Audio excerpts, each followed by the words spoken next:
Hey there, and welcome to this week's From the Vault episode from the Magdalen House podcast. We are a 501c3 nonprofit organization based in Dallas, Texas, and known affectionately by many as Maggies. Every first and third Wednesday, we bring you a new release.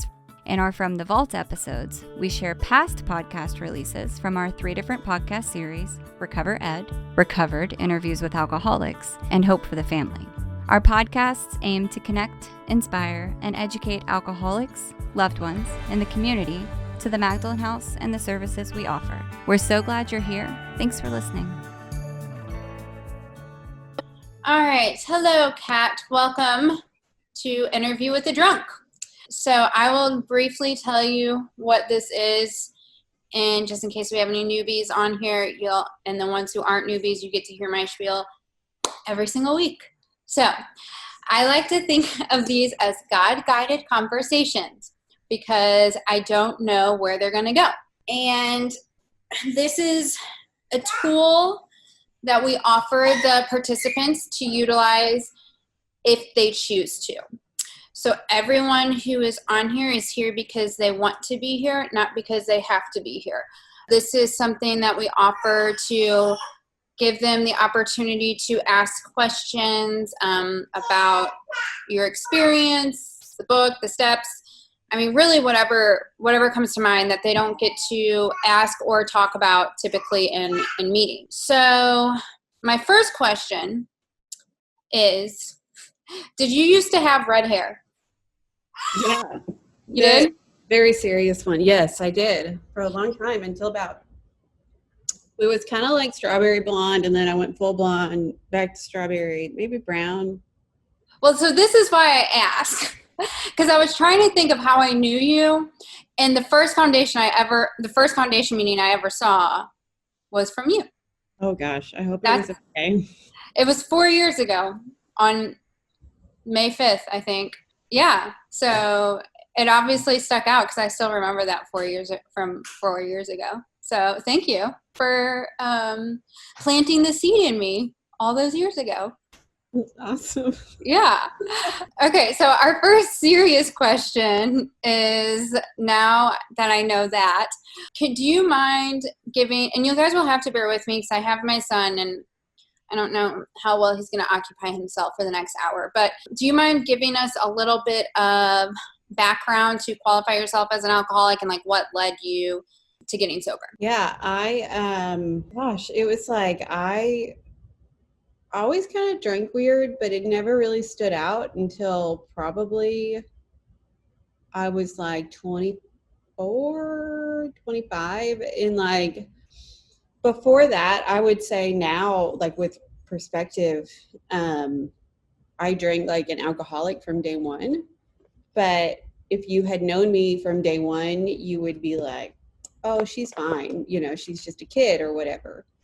And it says a lot about how like alcoholism is very internal, and it's a lot about you can't say somebody else is an alcoholic because it's about like control. Can you control it once you start? And the answer from when I was very young was not really, but when I was younger, I could a lot more of the time. I just didn't know 100% for sure when I would or I wouldn't. And can you stay away from it when you really want to? And when I was younger, I could for longer periods of time, but not for longer than a few weeks or months. And then I would sort of talk people into drinking in situations that it was like usually a really bad idea, or I would be thinking about it a lot, or I would be just like trying to figure out how to get us all back to drinking, and I would be obsessing. So I had that sort of inability to control my drinking, and I had that inability to sort of like not drink from very early on. It just didn't get so bad until I was maybe 24, 25 when I had some really bad consequences that I was like, oh gosh, this is like directly as a result of my drinking. My drinking is causing me so many problems, and I'm going to stop drinking for like, and like, if I told you about like all the little stuff that happened up until then, you would have been like, girl, you need to stop drinking like years ago. What are you talking about? And There's this section in Bill's story in the book where he talks about like he got into a row with his friends because they were concerned about his drinking and he was a lone wolf. Well, I switched all of my friends at this point in my life. And like, because they were all like, you shouldn't be drinking. And I was like, okay, whatever. And so I was like, I'm going to stay sober for like 30 days. And I didn't make it for more than a week or two. And what took me out was like this idea of like, I've been doing so good and and the beer's on sale. And the beer wasn't on sale. It was happy hour and it was like $4 for a pint, which by the way is not cheap, especially when you have like no job. So I didn't get sober then. I drank for another 5 years. So it got a lot worse until I was like unemployed and not really leaving my bed. I really hope like no one, I don't know, I guess this is probably going to end up on the internet or something. And I don't know how much my family realizes like how bad it was because they were in other states, but like there was like a dent in my bed and like I couldn't get my act together, of course, because I was drinking so much, but I couldn't stop drinking either. And I couldn't really control it. But like, I had this sort of alcoholic mind where I was like, it's not that bad. Like I can stop. This is a habit. And like, I really thought I could control it because sometimes I could. I got sober when I was 30. And there were times that I could keep it to like 2 drinks consistently for a couple of nights in a row. I had to have some real serious motivation to do that. And I had to have like, there couldn't be a whole lot of hard liquor around. Like there couldn't be any hard liquor around. Like it had to be far away, like in another county. Like I couldn't walk down the street to be able to get hard. Like it had to be far away for me to do this, but I could do it. And it involved a combination of Advil PM, 2 beers, and like really being under threat of losing my housing. But I could do it. So I didn't realize that even that meant that I couldn't control my drinking.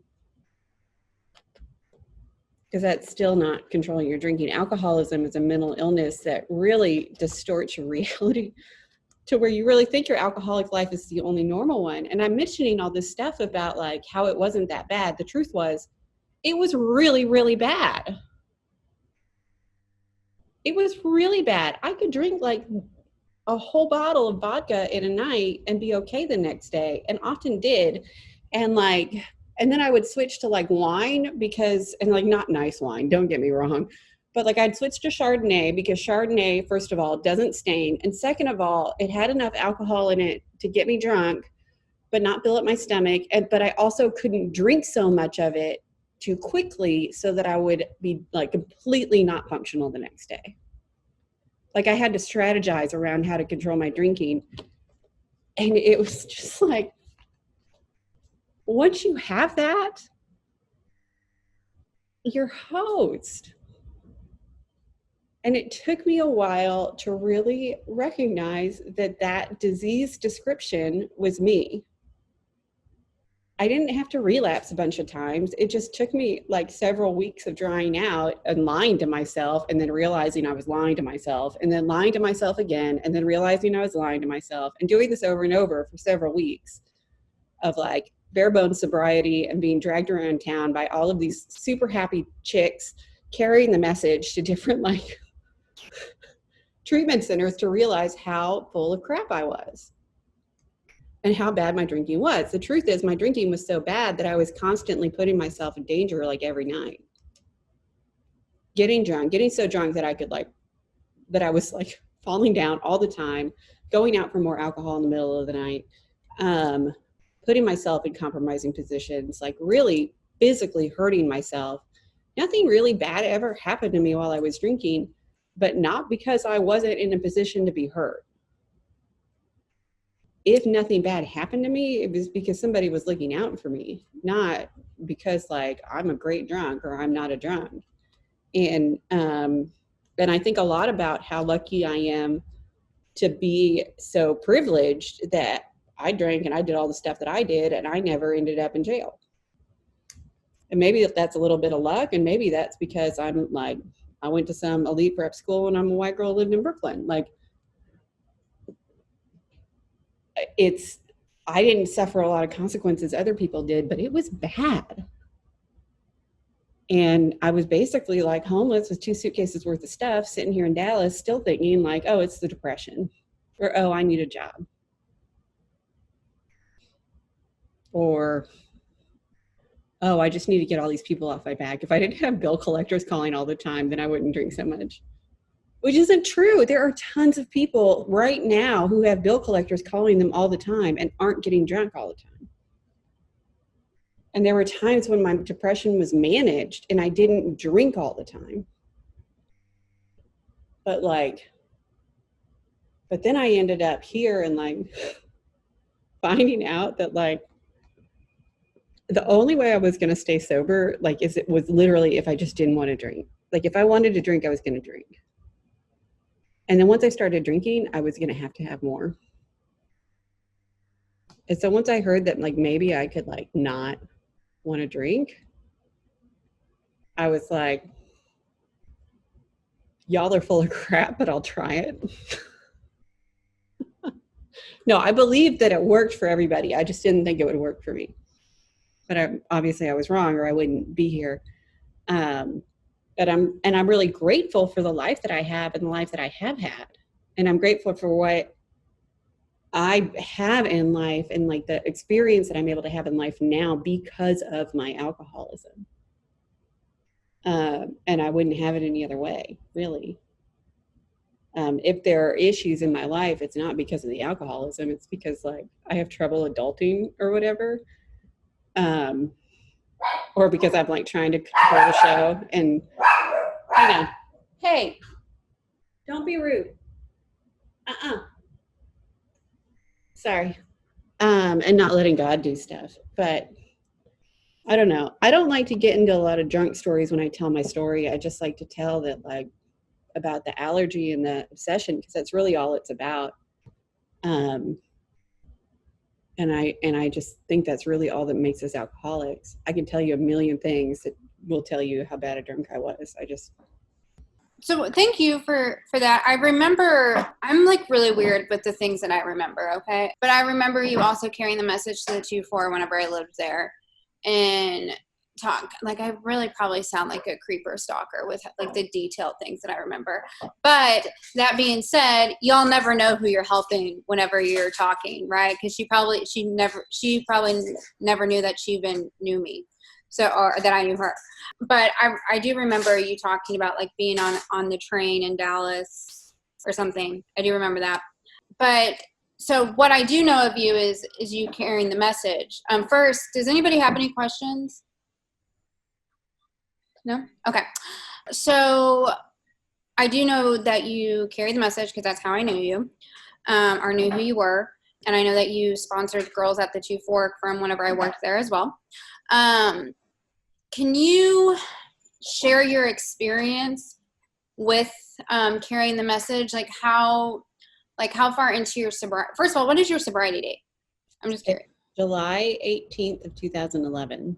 Okay, awesome. So do you mind sharing your experience with carrying the message, maybe from like whenever you first got sober to anything you've learned along the way?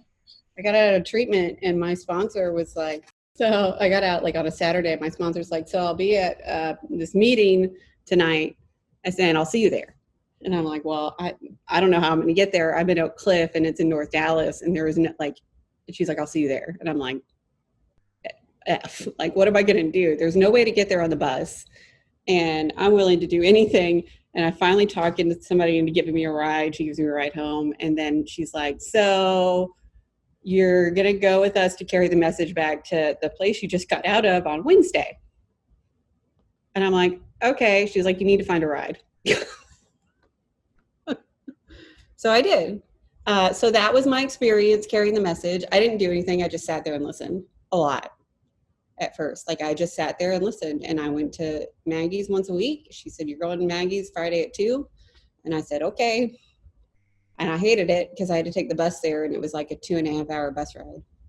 And eventually that turned into Tuesdays at 2:30. Was it Tuesdays at noon? So I had Wednesdays at Nexus, Tuesdays at Maggie's, And then whatever my sponsor was doing, I was doing. And that was a lot of stuff. And then like, I had to learn the book and I had to work the steps, right? So my sponsor was on me about that. But like I ran around in this group of girls and we were all carrying the message together. And it wasn't just Maggie's, it was Nexus, it was the 2-4, it was wherever anybody was going, Preston Group, it was like Homeward Bound, it was picking up 12-step calls, it was everything.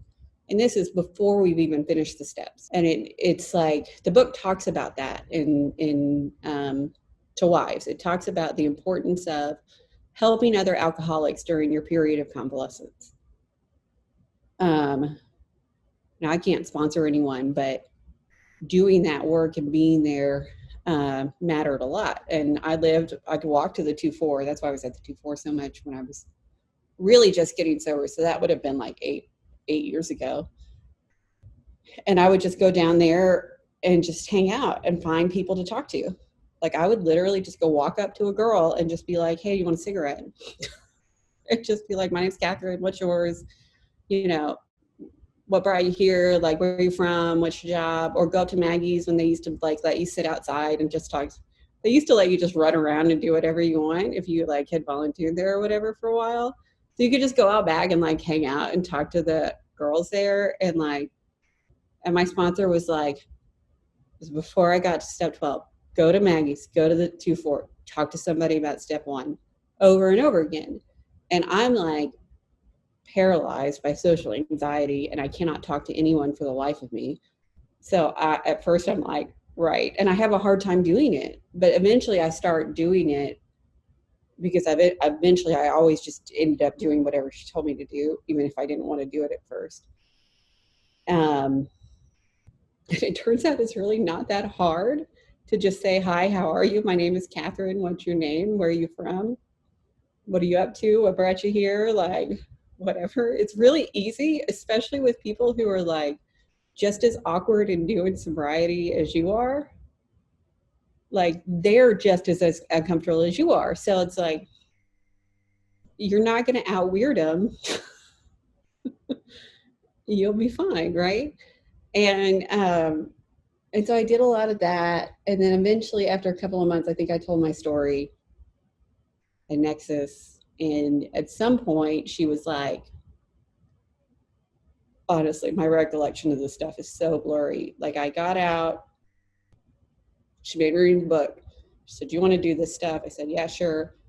Do you think, I said, this God thing's a problem. She said, do you think maybe there's a God? I said, yeah, sure, maybe. And then we said the prayer. She handed me my 4-step worksheets. I dragged my feet on that. That took a couple of weeks. I didn't want to do 8 or 9, so that took another couple of weeks. Don't do that, by the way. Terrible idea. It was one of the stupidest things I've ever done. And I look back at it and I'm like, why did I do that? Because it was just doesn't make any sense.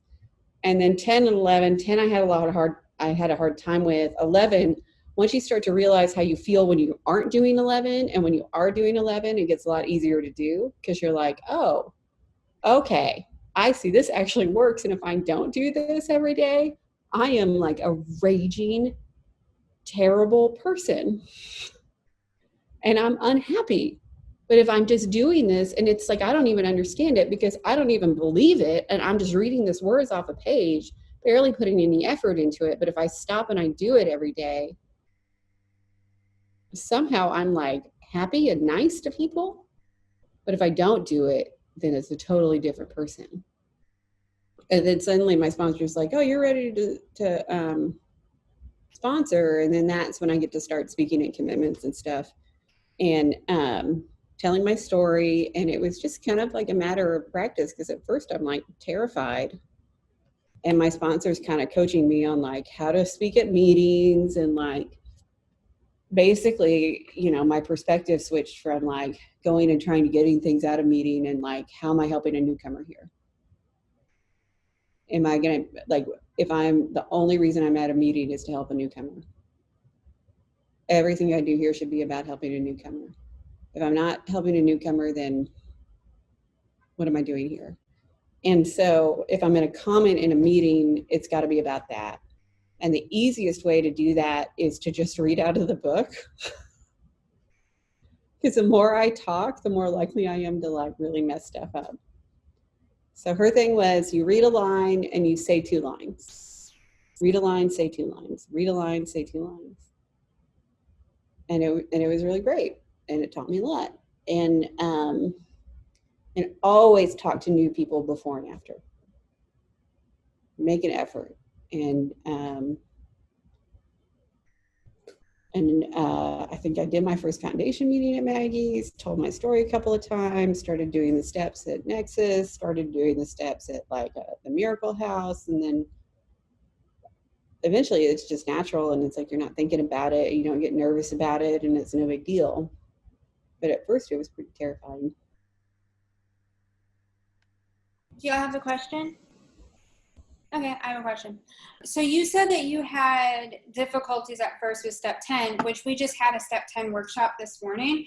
So I would love to hear your insight on like, why do you think you struggled with step 10 to begin with, and like what your experience was with step 10, first getting sober and now?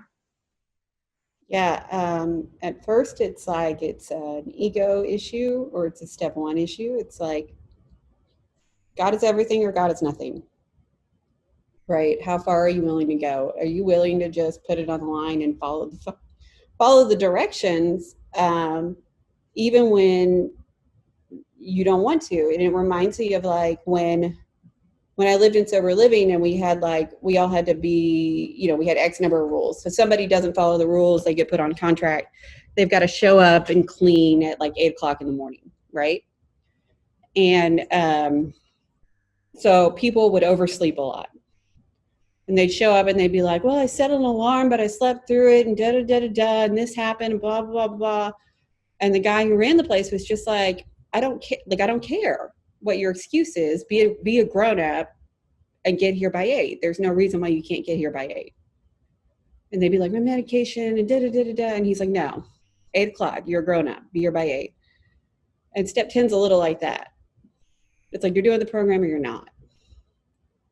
There's no like, oh, you have to feel a certain way, or you need to like be in a certain place, or you need to do this certain trick. It's you got to watch for the things it mentions: being angry, being fearful, self-pity, worry, selfishness. You watch. So you have to watch, right? That's number 1. Number 2, when these crop up, because they will. So if you're going through life and you're not 10-stepping, then there's something you're not talking to your God about, and you're not talking to your sponsor about. You ask God at once to remove it.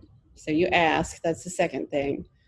The third thing is we discuss them with someone immediately. So I call my sponsor and I say, this thing happened, I mean, blah, blah, blah. I ask God to remove it. I always have to make sure I pray before I call my sponsor.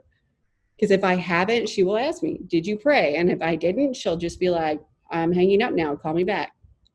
And that's actually that's the other way I learned about the meditation thing, is because I'd call my sponsor and I'd be really mad about something, and she'd be like, did you meditate this morning? And I'd be like, no. And then that would explain it. But discuss them with someone immediately. I'm resentful about this. I asked God to remove it. I'm wrong because I'm expecting everybody to do things my way. Make amends quickly if you've harmed someone. Okay, I got real mad at somebody I work with, and I was just kind of rude to him over the phone, and then amends quickly. Hey, I shouldn't have gotten so short. What can I do? I owe you an amends. What can I do to make it right? I discuss that with my sponsor before I do it, usually, especially at first, because I'm likely to make amends for something that I don't actually owe amends for. It just make things worse. And then, so watch, ask, discuss. And then the fourth one is turn our attention to someone I can help. So I've literally got to go find somebody to help. And even if you're sitting at home in quarantine, you could still do that. You can call somebody, You can do something online. You can do all kinds of things, and there's no real excuse for not being able to do any of that. And there's no person who doesn't suffer from one of those things. There's no, oh, I just didn't have anything to 10-step. And I'm like,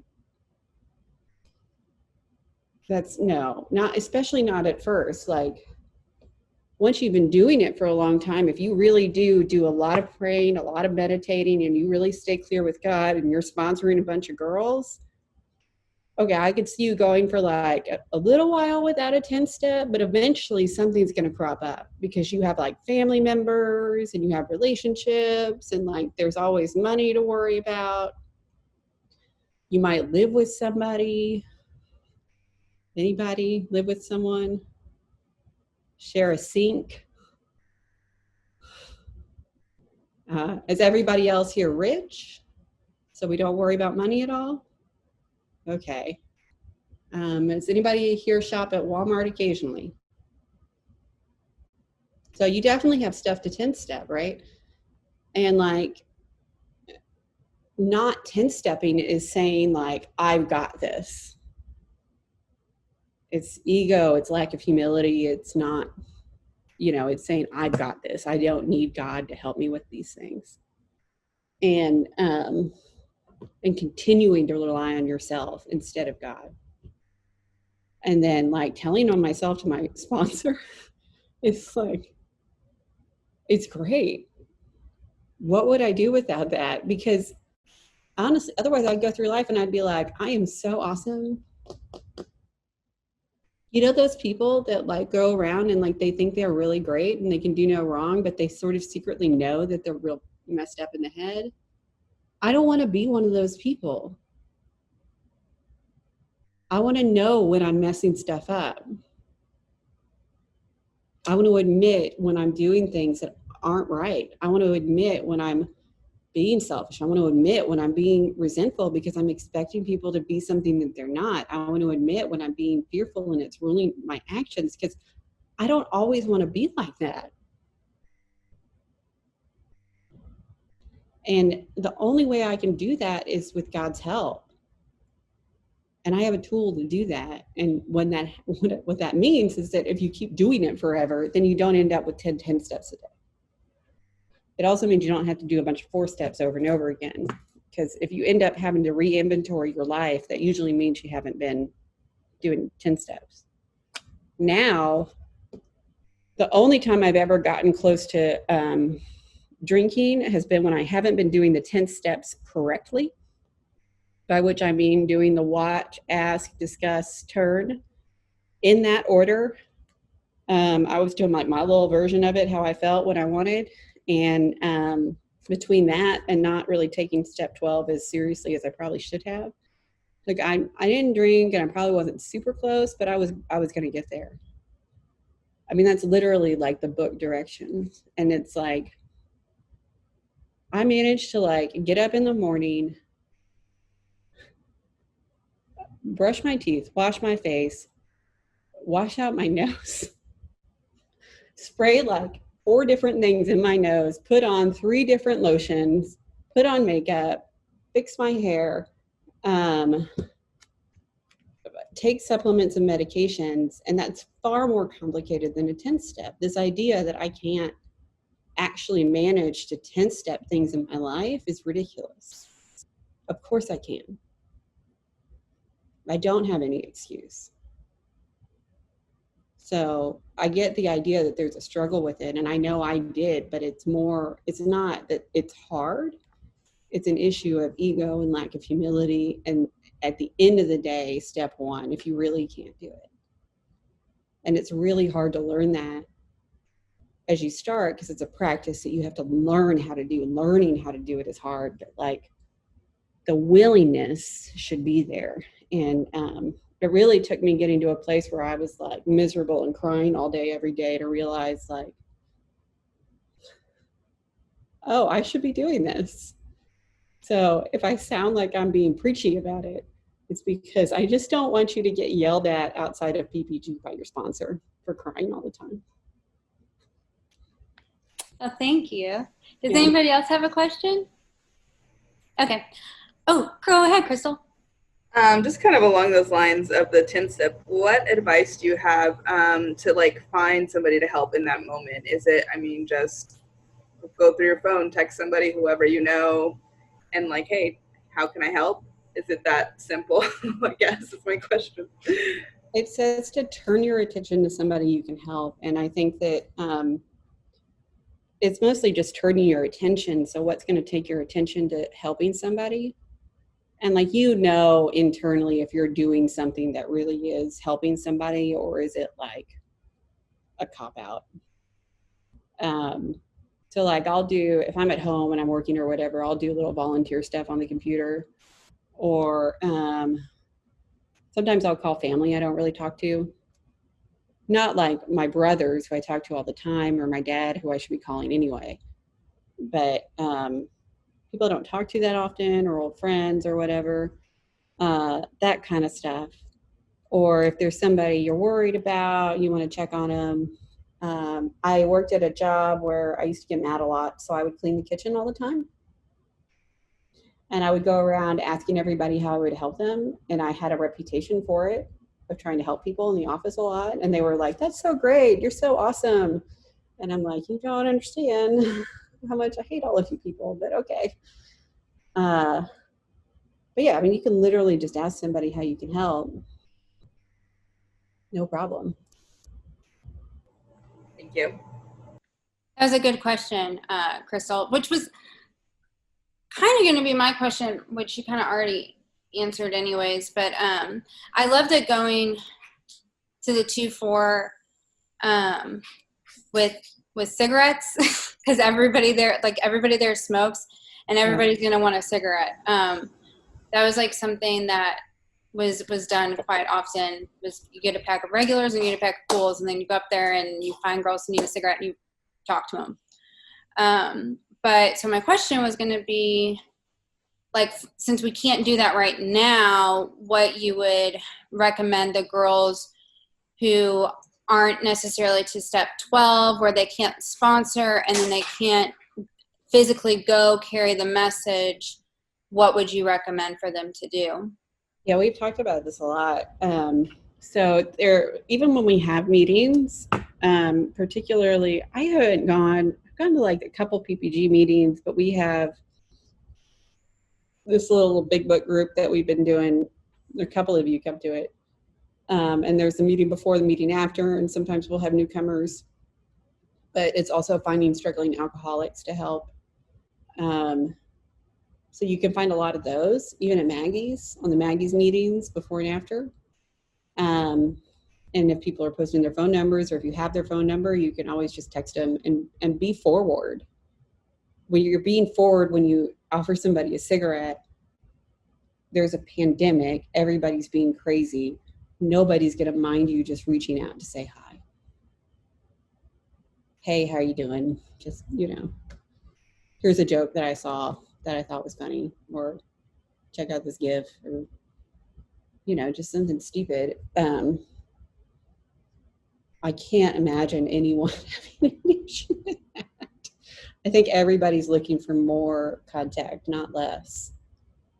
And things have loosened up here a lot. So you may not be able to go carry the message to a treatment center, but there are plenty of struggling alcoholics out there that need women to talk to, both over the phone, but also like you can meet somebody in a park and talk to them from a few feet away or whatever. If everybody feels comfortable with that kind of stuff. Awesome. Yes, Brandy. I understand the allergy. I understand the mental obsession. I understand we are powerless over alcohol. I understand that's the body, that's the allergy. I understand our lives have become unmanageable. I've finally now understood, thanks to Maggie's, that's not external. That's my ability to not manage my decision to stay stopped. So that's the mental part of it. But I I don't understand what the spiritual malady is. Yeah. Or do I have to understand it? Or I guess maybe I just don't get that part of it, because I feel like, and, through all the meetings I've heard, you can be a good little Christian girl and that didn't keep you sober. That, I get it. I'm that girl. But I'm at a loss at that, and maybe I just don't need to understand what a spiritual malady is. If you could talk to that and just say, don't worry about it, Brandy, move on, that's okay too. I think that I get what you're saying. Like, it's confusing, and like nobody ever defines that. Nobody ever says what that is. But the book does say, what causes our failure is it's like these, things inside of ourselves. It's what's blocking us off from God. And there isn't anything we can theorize or whatever about what's different about alcoholics or not, but anybody who's blocked off from God basically is going to have some sort of spiritual malady, right? So that's going to be just about everybody, unless they're like, floating on clouds and really just communing with God all day, every day, in which case, like, show me that person, because they're going to be about as close to Christ as you can find. So you just solved that for me. That is the spiritual malady is what blocks me from God. That's what it is. Yeah. And we're not different in having it. Everybody has it. The difference is that we're going to get our solution by unblocking ourselves. And we're going to find our solution on a spiritual plane. And the less spiritually sick we are, the more connected we are, the better able God is to work in our lives. You just nailed that for me. Your work here is done. I didn't understand like any of that stuff. And I didn't understand any of it really, though. And I didn't understand how I was sick until I got through the steps. Like the 4th step and the 5th step, especially, the 9th step, definitely.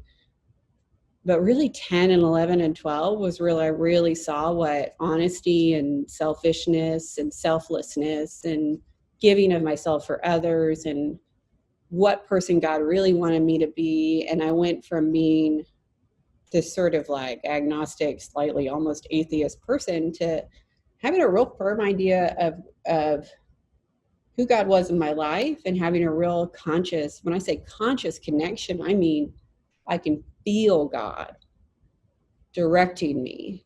And going from step 2 to 12, that process of unblocking, you will have, and you have to have, an experience with your conception of God that will change your understanding of all of these terms, including the term God. And that's a good thing, because that's what you need to have this new life where God is giving you this power to just do something that's humanly impossible, which is not drink. Right? And I stay sober today, not because I'm choosing to stay sober or because I'm ignoring the liquor store or all the bars or whatever, but because like God just, I don't know, God does it. Like I don't have to think about it. That was very helpful. Thank you. Okay. Anybody else? All right. I have 2 questions. I just don't know which one I will ask first. Okay, no, I guess I do. So you mentioned step 9, definitely. And it's kind of a joke with the ladies that I love amends stories. So do you mind sharing your experience with amends, and if you have a particular amends story that shares out or whatever that you want to speak on? I mean, my favorite amends are the ones that like, I think I'm making amends for one thing and it's something completely different. And it ranges from like the really tragic one where the guy like was just telling me about all the horrible things that I did over dinner in Brooklyn, and to like the real funny where somebody like was actually really mad at me because I unfriended her on Facebook. Where I thought it was like all this horrible shit that I did. And she's like, no, it's because of this. Like, you were just sick. That's fine. But then you unfriended me on Facebook. And I'm like, okay, I will friend you on Facebook. Like, that was it. I love that about it. I love that, like, I have my view of a situation. And then I learned that, like, what I think my effect is on people is usually wrong. And I need to be aware of the fact that I don't always know what it is or it isn't. And God shows me that, and it's so cool. Amends that, like, I think I'm terrified to make, and like that's how you learn like how great God is, because God's giving you all of this power to do stuff that you never thought you'd be able to do or want to do. What's some of the other ones? The other cool thing is what opens up after you make the amends. So it talks about 9 times out of 10, the unexpected happens, right? But if you're blocking yourself off from God and you're making all these amends and clearing up all this wreckage, all of a sudden, all of the God is flowing. And like, I did this real big amends trip to New York. It took me several years to get up there, maybe 3.5. And it sucked because I had to wait so long to make so many amends. And I think I did like 10 amends in a weekend, because I lived there for so long. It was so rough. And like, I got back and I felt like I was floating. Like I had taken like 4 Vicodin, and like all of my limbs were tingly for like a week. It was so cool. And then like, what else? Sometimes it's stupid stuff. Like I made amends to somebody I used to play the sport with, and I'd always wanted to get back into it, and I never had. It never had gelled.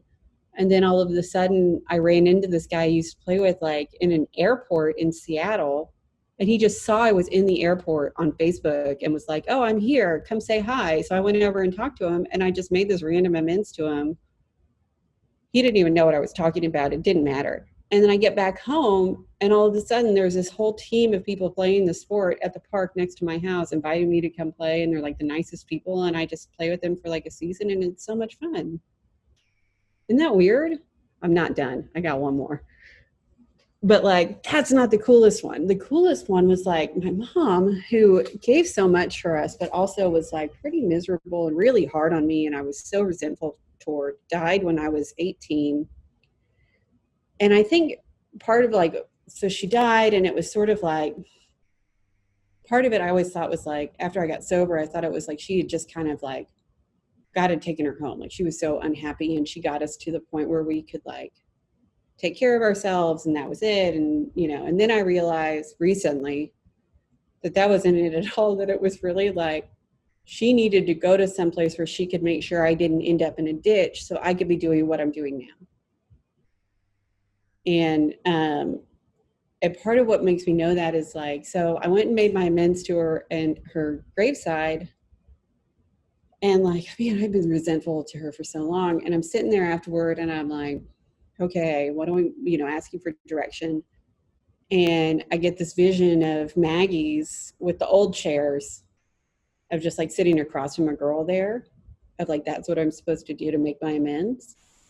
And I'm like, okay, that was cool. Whatever, weird vision. And then I go home, and you can see like I'm real nonchalant about the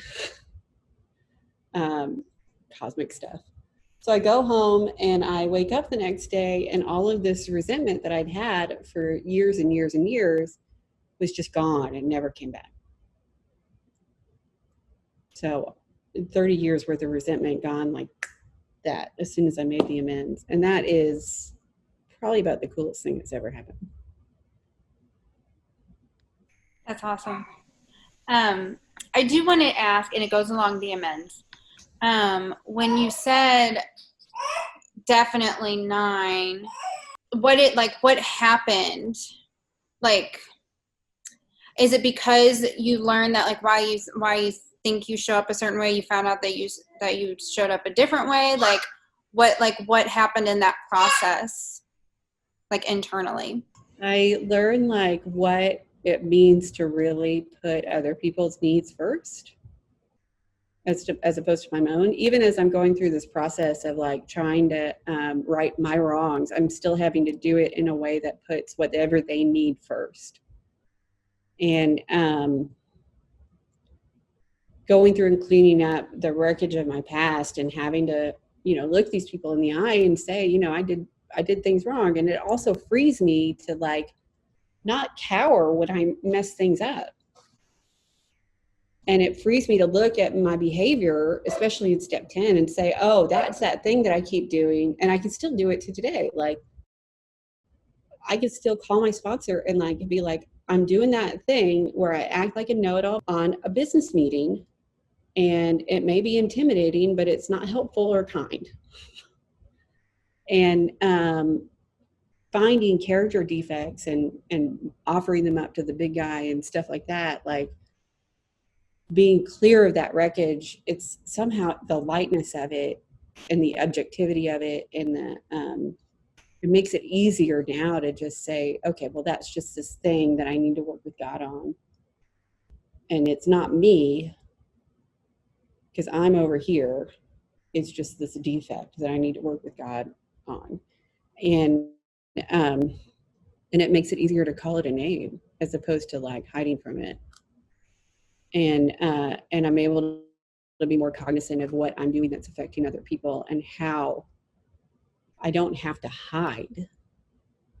And I can own up to things when I mess them up, and I can own up to my behavior and how it affects other people. And I can be more cognizant of what I'm doing and how it really can hurt them.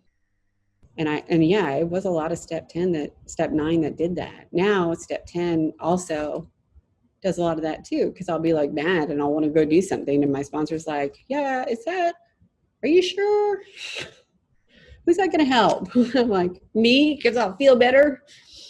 And it's pretty great. That was awesome. Thank you very much. Do you guys have a question? Okay. Why you guys be so quiet? I talk to you like every night. Is that why you're bored with me at this point? Yes. No, I'm always not always the one, pretty much always the one who always asks all the questions. And I've been told it's just because I'm a great interviewer. So you can take it. It's just all me. That's why they're quiet. So we're getting to the top of the hour, which is kind of bummer because there's more that I really could ask you that I would love to dig deeper with you on. So maybe we'll do something in the future, I guess. But the wrap it up question, if nobody has anything before, if you could give us one takeaway, like what would be the one takeaway that you would want us to have? Just do the work. Just do the work. I mean, pretty simple. Everything or got nothing. You either do it. I mean, it's like you're going to have your own experience, you know. All the touchy-feely stuff is going to be between you and your God and your sponsor. I don't want to tell you how to have the experience, you know. I want you to have your own. And it's pretty neat. So just go do the work, and you will. Cool. Thank you so much for joining us tonight. And I hope y'all got as much out of it as I did. So thank you very much, Kat. Thanks, ladies. Thank you so much. We hope you've enjoyed this From the Vault re-release of the Magdalen House podcast. Tune in every first and third Wednesday for a new release from one of our 3 podcast series. To learn more about the Magdalen House and the services we offer, visit magdalenhouse.org or follow us on your favorite social media channels by searching for the Magdalen House.